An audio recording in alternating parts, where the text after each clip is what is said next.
Allahumma anfa'na bima 'allamtana wa 'allimna ma yanfa'una wa zidna ilman yanfa'una. Baik, pada kesempatan kali ini kita akan melanjutkan pertemuan Al-Muyassar. Kita sekarang akan membahas tentang marfu'atul asma. Sebagaimana yang kita ketahui bahwa marfu'atul asma itu ada 7. Yang pertama fa'il, yang kedua naib fa'il, yang ketiga mubtada, yang keempat khobar mubtada, yang kelima isim kana wa akhawatuha, yang keenam khobar inna wa akhawatuha, yang ketujuh at-tabi' lil marfu'. Pada kesempatan yang lalu kita telah membahas mengenai fa'il dan naibul fa'il. Maka untuk kesempatan ini kita akan membahas mengenai mubtada khobar, isim kana, dan khobar inna.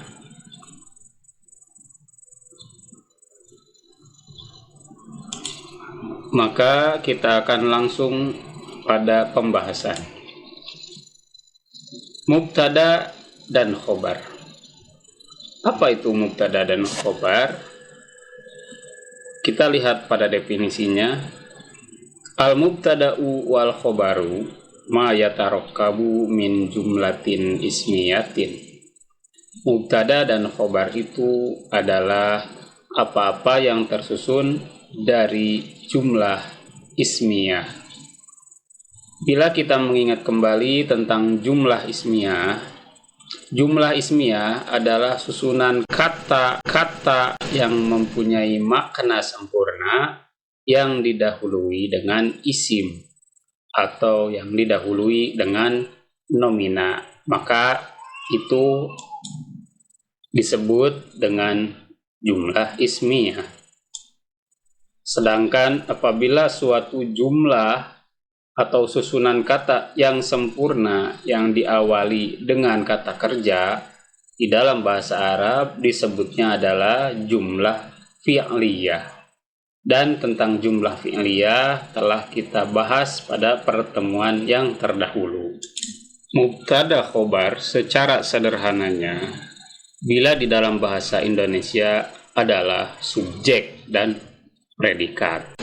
Mubtada adalah subjeknya, sedangkan khobar itu adalah predikatnya.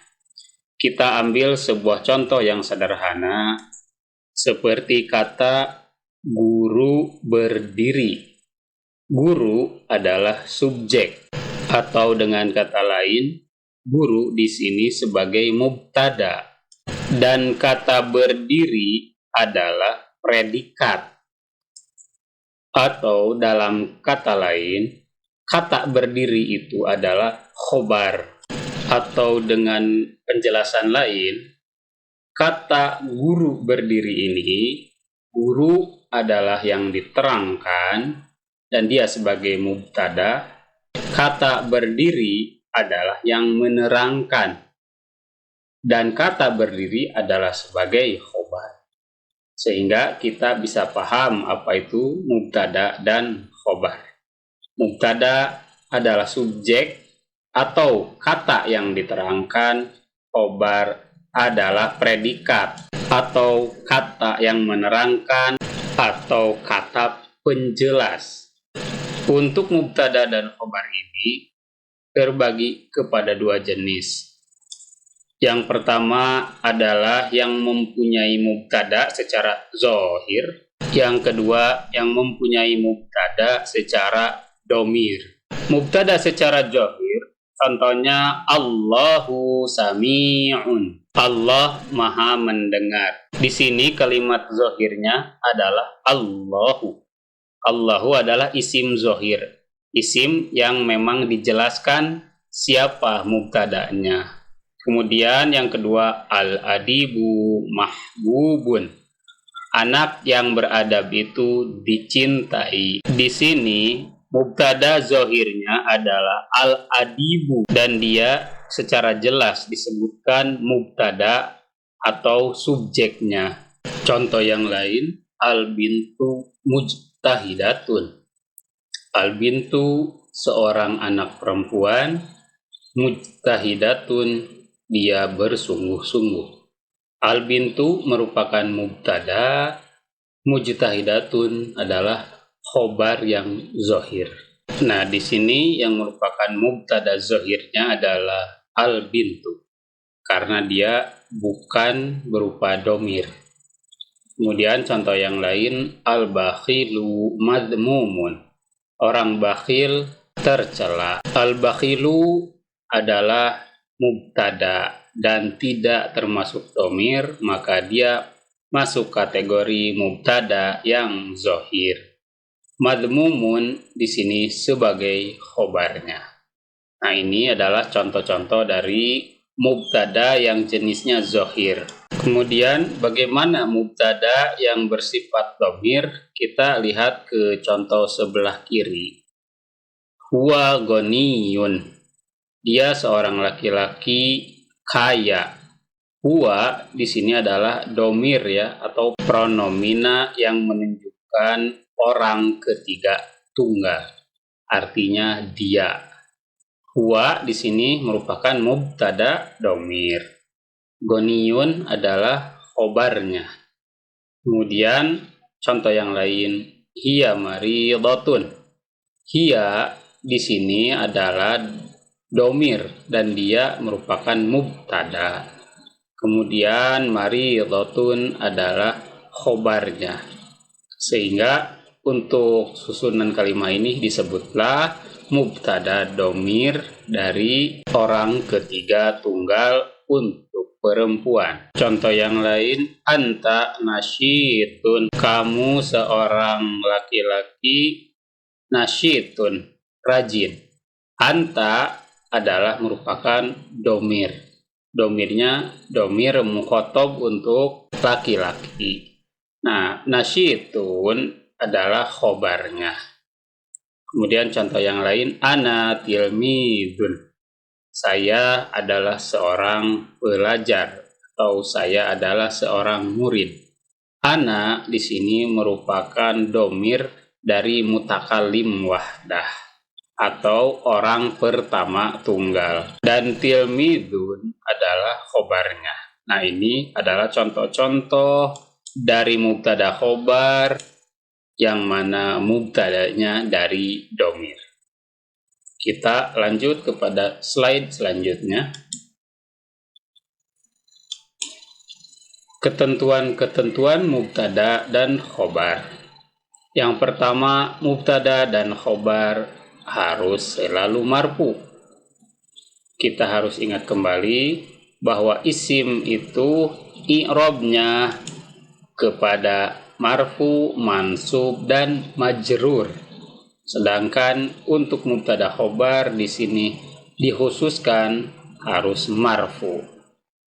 Nomor yang kedua, selalu didahului dengan isim. Yang ketiga, harus sesuai mufrad musanna jamaknya dan juga mudzakkar muannasnya. Biar lebih paham, kita lihat ke contoh.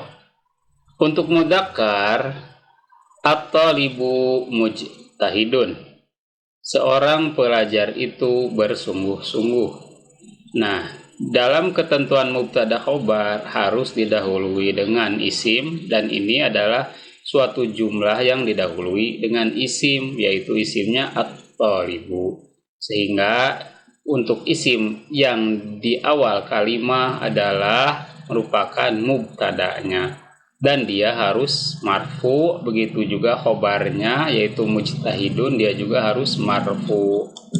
Tanda marfunya di sini at-thalibu dengan dhamma, mujtahidun juga dengan dhamma. Begitupun juga at-thalibu memiliki makna satu, mujtahidun memiliki makna satu. Dan at-thalibu adalah bentuk mudzakkar, mujtahidun juga bentuk mudzakkar.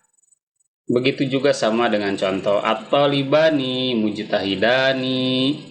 Kedua orang pelajar itu keduanya bersungguh-sungguh. At-Thalibani adalah untuk musanna, menunjukkan kepada dua. Mujtahidani juga dia untuk musanna. Dan kedua-duanya marfu. Tanda marfunya dengan alif nun At-Thalibani. Dan mujtahidani khobarnya dia juga dengan alif nun. Kemudian contoh yang jamaknya at-tullabu mujtahiduna. Para pelajar itu mereka bersungguh-sungguh. At-tullabu di sini mubtada, mujtahiduna di sini sebagai khobarnya. Dan kedua-duanya harus marfu. Tanda marfu bagi jamak untuk jamak taksir adalah dengan dhammah. At-tullabu tandanya dengan dhammah. Kemudian at-tullabu ini dia sebagai mubtada. Khobarnya mujtahiduna di sini juga dia untuk jamak. Jamaknya jamak mudzakkar salim dan tanda marfunya dengan waw nun. Itu contoh mubtada khobar dari mudzakkar. Kita beralih kepada contoh mubtada khobar dari muannas. Al bintu mujtahidatun. Seorang anak perempuan itu bersungguh-sungguh. Al bintu adalah mubtada, tanda marfu'nya dengan dhammah. Dan dia ini adalah mufrad dan muannas. Kemudian mujtahidatun ya sebagai khobar, dan khobar harus selalu marfu, dan tanda marfu'nya dengan dhammaten. Di sini dia sebagai muannas dan mufrad. Tanda muannasnya adalah dengan ta marbutah. Al bintani mujtahidatani. Kedua anak perempuan itu keduanya bersungguh-sungguh. Al bintani adalah mubtada yang muannas dan juga musanna. Muannas itu perempuan, musanna itu menunjukkan kepada dua. Tanda marfu'nya bagi musanna adalah alif nun. Kemudian mujtahidatani adalah khobarnya. Dan ini khobarnya pun dari bentuk perempuan atau muannas dan juga dari musanna yang menunjukkan kepada dua. Tanda marfu bagi khobar yang musanna adalah dengan alif nun. Dan contoh yang terakhir adalah untuk jamak muannas, jamak bagi perempuan. Al-banatu mujtahidatun. Para anak perempuan itu semuanya bersungguh-sungguh. Al-banatu dia sebagai mubtada, dan mubtada harus marfu. Tanda marfu'nya bagi jamak muannasnya ini adalah dengan dhammah. Mujtahidatun di sini sebagai khobar, dan khobar dari jenis jamak muannas. Nah, untuk marfu'nya dari jamak muannas dia adalah dengan dhammah. Ini adalah contoh-contoh dari ketentuan mubtada khobar yang harus sesuai mufrad musanna jamaknya dan juga mudzakkar muannasnya di dalam susunan kalimat. Sekarang kita membahas tentang khobarnya. Khobar itu adalah predikat atau bahasa Indonesianya kabar, atau yang memberitakan, atau juga dia sebagai yang menginformasikan dari subjek. Untuk khobar ini dia ada khobar mufrad dan juga khobar ghair mufrad, atau dengan bahasa lain ada khobar yang tunggal dan juga khobar non tunggal, atau khobar yang terdiri lebih daripada satu susunan kata. Kita bahas dulu yang khobar mufrad. Khobar mufrad adalah yang khobarnya terdiri hanya dari satu kata saja. Contohnya di sini al-waladu naimun. Seorang anak laki-laki itu dia sedang tidur. Khobarnya adalah naimun, hanya satu kata itu saja. Al-waladani naimani. Dua anak laki-laki itu keduanya sedang tidur. Al-waladani di sini mubtada, naimani adalah khobar, dan dia adalah khobar mufrad karena hanya terdiri dari satu kata. walaupun maknanya menunjukkan kepada dua. Contoh yang paling bawah, al-auladu naimuna. Para anak laki-laki itu mereka sedang tidur. Naimuna di sini adalah jamak dan artinya mereka sedang tidur. Walaupun di sini maknanya jamak, tetapi lafadznya tunggal, masih masuk kepada kategori khobar mufrad. Selain khobar mufrad, ada juga khobar ghairu mufradin. Khobar ghairu mufrad definisinya adalah maka jumlatan au syabihan bil jumlati. Ghairu mufrad adalah yang merupakan suatu jumlah atau syabihan bil jumlah yang menyerupai jumlah. Apa itu jumlatan dan syabih bil jumlah? Kita akan jelaskan yang ini pada slide selanjutnya. Kita lihat dulu ke contohnya, biar sedikit ada gambaran. Aliyun abuhu ghaniyun. Aliyun adalah mubtada. Abuhu ghaniyun ini adalah khobarnya dan terdiri lebih daripada satu kalimat, yaitu apa? Abun, hu, dan ghaniyun, dan ini tidak termasuk kepada khobar mufrad karena dia khobarnya lebih daripada satu kata. Begitu juga contoh yang di bawahnya, al-ustadu fil baiti. Al-ustadu di sini mubtada'nya, fil baiti adalah khobarnya yang terdiri daripada huruf jar dan isim majrur. Sehingga ini masuklah jenis mubtada khobar yang khobarnya ghair mufrad atau tidak tunggal. Contoh yang terakhir, as-sabburatu amamal auladi. Papan tulis itu di depan anak-anak laki-laki. As-sabburatu adalah mubtada'nya. Amamal auladi adalah khobarnya yang terdiri dari zorof dan mazrufnya dan lebih daripada satu kalimat sehingga masuk kategori khobar ghair mufrad. Untuk lebih jelasnya mengenai khobar ghair mufrad, kita lihat pada slide yang ini. Khobar ghair mufrad terdiri dari dua kategori. Kategori pertama adalah dari jumlah dan kategori kedua adalah dari sabih bil jumlah. Yang kategori pertama yang dari jumlah, ada dari jumlah ismiyah, ada juga dari jumlah fi'liyah. Maka yang dari jumlah ismiyah itu khobarnya terdiri dari mubtada dan khobar juga.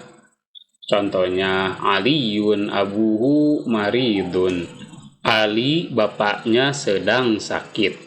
Ali di sini mubtada'nya, sedangkan khobarnya terdiri dari mubtada khobar juga, yaitu abuhu maridun. Itu merupakan jumlah ismiyah yang mana itu juga adalah mubtada khobar.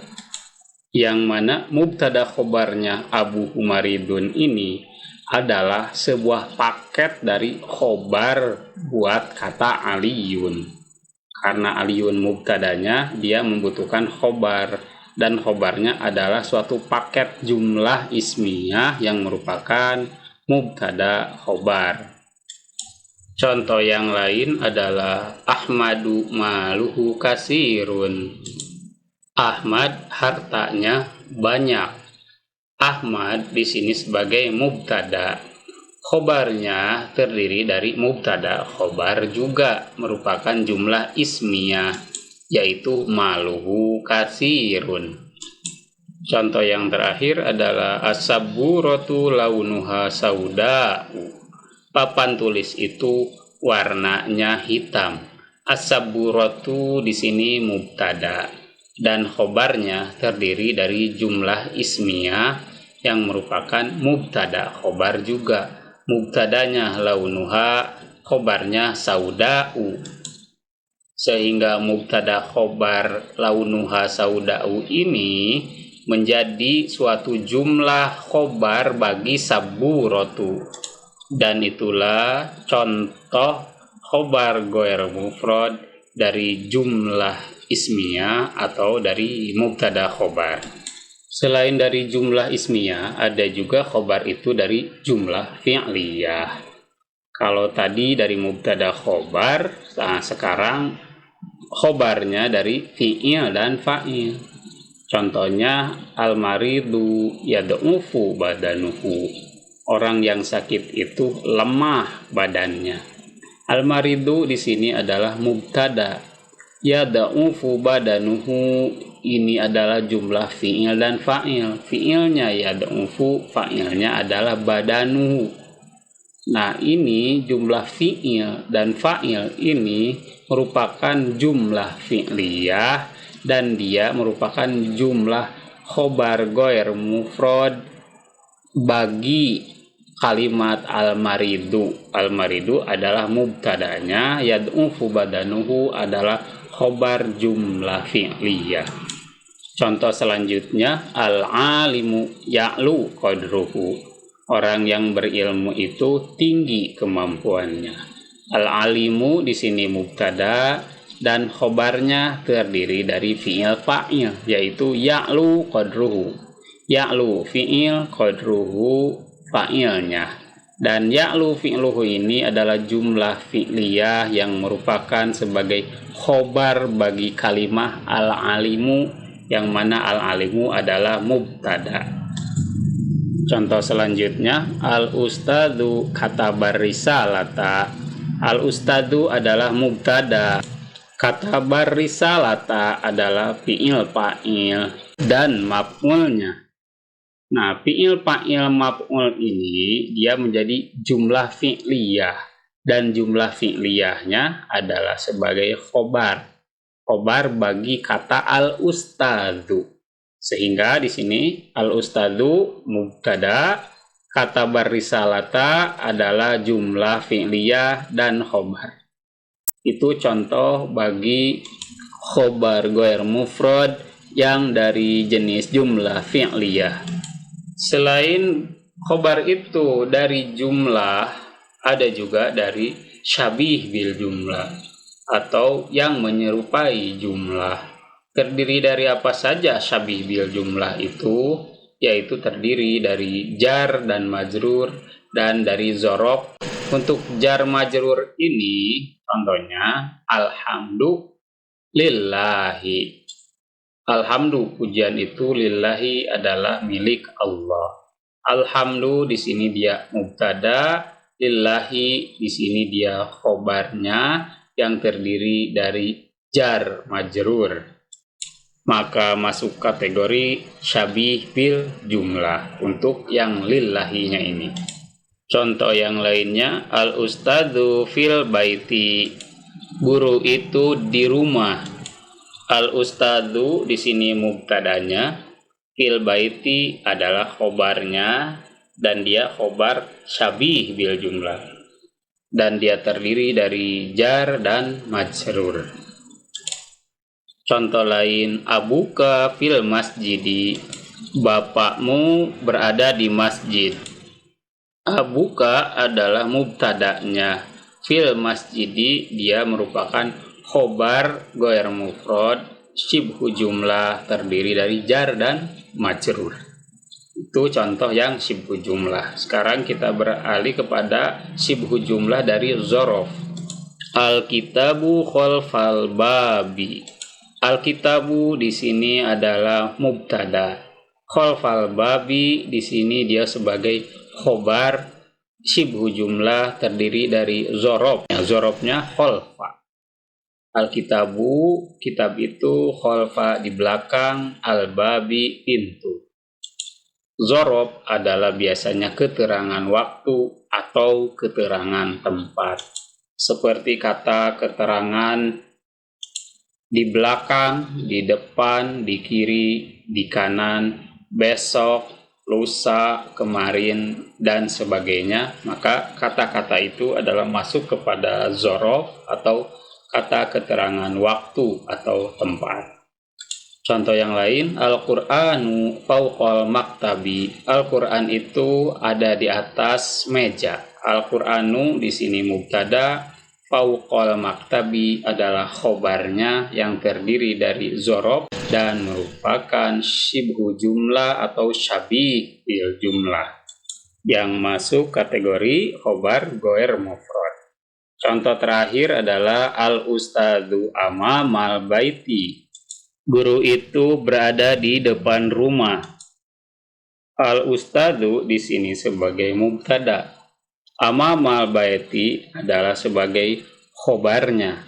Khobar yang terdiri dari syibhu jumlah, yang mana syibhu jumlahnya adalah zorob. Zorobnya di sini adalah amama. Maka amamal baiti adalah khobar goer mufrad. Ini contoh untuk khobar goer mufrad syibhu jumlah yang terdiri dari zorob. Mari kita lihat ketentuan lain dari khobar goer mufrad ini. Di paling bawah ada catatan. Khobar dari jar majrur boleh diawalkan. Seperti contohnya alhamdulillahi boleh menjadi lillahil hamdu. Lillahil hamdu seperti ini. Untuk lillahinya dia menjadi khobar muqaddam atau khobar yang didahulukan. Alhamdunya dia tetap menjadi mubtada tetapi menjadi mubtada muakhir atau mubtada yang diakhirkan dari khobarnya. Untuk khobar yang khusus dari jar majrur ini adalah jenis khobar yang paling sering diawalkan khobarnya. Sehingga bila kita membaca dalam literatur Arab, maka di dalam tulisan-tulisan mereka akan sangat sering mendahulukan khobar dengan jar majrurnya. Sekarang kita akan membahas perbedaan jumlah fi'liyah dan jumlah ismiyah. Jumlah fi'liyah sebagaimana yang telah kita ketahui adalah susunan kata-kata yang diawali dengan fi'il atau dengan kata kerja yang mempunyai makna sempurna. Itu adalah jumlah fi'liyah. Sedangkan jumlah ismiyah itu adalah suatu susunan kata-kata yang mempunyai makna yang sempurna dan diawali dengan kata benda atau nomina. Sebagaimana yang kita ketahui bahwa jumlah fi'liyah ada yang diawali dengan fi'il ma'lum dan ada juga yang diawali dengan fi'il majhul. Fi'il ma'lum adalah kata kerja aktif, sedangkan fi'il majhul adalah kata kerja pasif. Maka untuk jumlah fi'liyah yang diawali dengan kata kerja fi'il maklum atau kata kerja aktif, dia akan mempunyai fa'il. Sedangkan untuk jumlah fi'liyah yang diawali dengan fi'il majhul, dia akan mempunyai naib fa'il. Kita lihat langsung kepada contoh yajlisul muslimu. Yajlisu adalah kata kerja fi'il mudhari, dia itu fi'il maklum atau fi'il kata kerja aktif. Maka setelah kata kerja aktif dia akan mempunyai fa'il dan fa'ilnya adalah al-muslimu. Kemudian yajlisul muslimani, sedang duduk dua orang laki-laki muslim. Yajlisul muslimuna, sedang duduk para laki-laki muslim. Dan untuk perempuannya tajlisul muslimatu, sedang duduk dia seorang perempuan muslim. Tajlisul muslimatani, sedang duduk mereka dua orang perempuan muslim. Tajlisul muslimatu, sedang duduk mereka perempuan muslim. Di sini semuanya fi'il maklum. Sedangkan isim yang setelah fi'il maklum itu semuanya di sini menjadi fa'il karena dia marfu, dan tanda marfunya yang al-muslimu dengan doma, al-muslimani dengan alif, al-muslimuna dengan wawu, al-muslimatu dengan doma, al-muslimatani dengan alif, al-muslimatu dengan doma. Ini fi'il maklum yang mempunyai fa'il yang termasuk kepada kategori jumlah fi'liyah. Kemudian jumlah fi'liyah yang kedua adalah fi'il majhul yang mempunyai naib fa'il. Contohnya yugfarul muslimu, yugfarul muslimani, yugfarul muslimuna. Yugfarul muslimu sedang atau akan diampuni dia seorang laki-laki muslim. Nah, di sini maka mengartikannya harus dibikin fasib kata kerjanya. Akan di. Kalau tadi yajlisu sedang duduk itu kata kerja aktif ya. Kalau yang di sini kata kerjanya fasib. Yang kedua yugfarul muslimani. 2 orang perempuan muslim sedang atau akan diampuni. Yugfarul muslimuna, para laki-laki muslim akan atau sedang diampuni. Sedangkan untuk muannasnya tugfarul muslimatu, sedang atau akan diampuni seorang perempuan muslim. Al-muslimatu naib fa'il, tugfaru fi'il majhul. Tugfarul muslimatani, sedang atau akan diampuni 2 orang perempuan muslim. Al-muslimatani naib fa'il, tugfaru fi'il majhulnya. Tugfarul muslimatu, al-muslimatu di sini adalah naib fa'il, tugfaru fi'il majhulnya. Tugfarul muslimatu di sini adalah untuk jamak ya. Akan atau sedang diampuni para perempuan muslim itu. Nah, ini adalah contoh yang jumlah fi'liyah, suatu jumlah yang diawali dengan fi'il, baik diawali dengan fi'il maklum atau fi'il majhul. Sedangkan jumlah ismiyah yang sebelah kiri adalah jumlah yang diawali dengan isim, maka dia akan menjadi mubtada dan khobar. Contohnya al-muslimu yajlisu, seorang muslim laki-laki sedang duduk. Al-muslimu di sini adalah kata benda atau kata nomina yang mana dia berada pada awal kalimah, maka disebutlah mubtada. Yajlisu adalah khobarnya. Begitu juga contoh-contoh yang di bawahnya. Al-muslimani yajlisani, al-muslimani mubtada, yajlisani khobarnya. Al-muslimuna yajlisuna, al-muslimuna mubtada, yajlisuna khobarnya. Itu untuk laki-laki ya. Al-muslimatu, 1 orang perempuan muslim, tajlisu sedang duduk. Al-muslimatani tajlisani, 2 orang perempuan muslim sedang duduk. Al-muslimatu yajlisna, para perempuan muslim sedang duduk. Kata benda yang pertama, al-muslimatu, al-muslimatani, dan al-muslimatu itu adalah mubtada. Sedangkan kata kerja itu yang ada pada posisi setelah isim, tajlisu, tajlisani, dan yajlisna itu adalah menjadi khobar.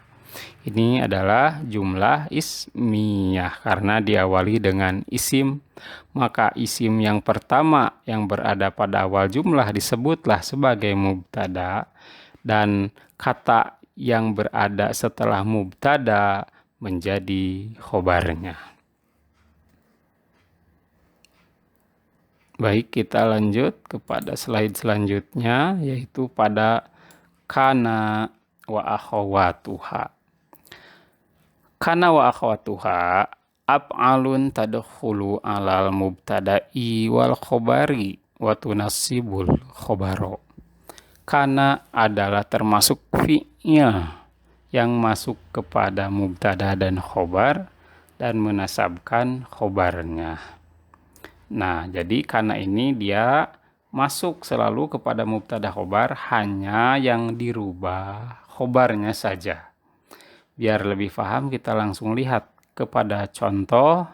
Contohnya ada untuk mudzakkar dan ada untuk muannas. Lihat dulu untuk mudzakkar. At-thalibu mujtahidun, seorang pelajar laki-laki sedang bersungguh-sungguh. At-thalibu mubtada, mujtahidun dia sebagai khobar, dan kedua-duanya dia menjadi marfu. Tanda marfunya dengan domah kedua-duanya, baik at-thalibu baik mujtahidun. Ketika dia dimasuki kana, maka lihat ke sebelah kiri akan berubah menjadi kanat thalibu mujtahidan. Mujtahidunnya akan berubah menjadi mansub menjadi mujtahidan. At-thalibu asalnya mubtada menjadi isim kana, dan mujtahidan asalnya khobar, dia menjadi khobar kana. Kemudian pada contoh yang kedua, at-thalibani mujtahidani. Dua orang pelajar laki-laki itu mujtahidani, kedua orang itu bersungguh-sungguh. Masuki kana, maka akan merubah khobarnya menjadi kanat thalibani mujtahidaini. Nah, mujtahidani merubah menjadi mujtahidaini. At-thalibani menjadi isim kananya, mujtahidaini menjadi khobar kananya. Kemudian pada contoh yang jamak, at-tullabu mujtahiduna. Para pelajar laki-laki itu mereka bersungguh-sungguh. Masuki kana, kanatullabu mujtahidina. Nah, di sini dia merubah khobarnya. At-tullabu menjadi isim kana, mujtahidina menjadi khobar kana. Dan kita lihat kepada contoh yang muannas. Al-mudarrisatu mujtahidatun. Seorang guru perempuan, dia bersungguh-sungguh.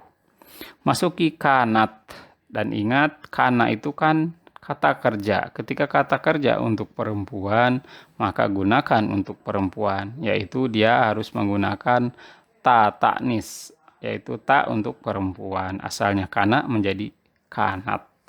Sehingga di sini contohnya menjadi kanatil mudarrisatu mujtahidatan. Al-mudarrisatu menjadi isim kanat, mujtahidatan menjadi khobar kanat. Contoh yang kedua, al-mudarrisatani mujtahidatani. Dua orang pengajar perempuan itu keduanya bersungguh-sungguh. Mubtada khobar ini masukilah kanat menjadi kanatil mudarrisatani mujtahidataini. Al-mudarrisatani adalah isim kanat, mujtahidataini adalah khobar kanat. Contoh yang terakhir dari muannas adalah al-mudarrisatu mujtahidatun.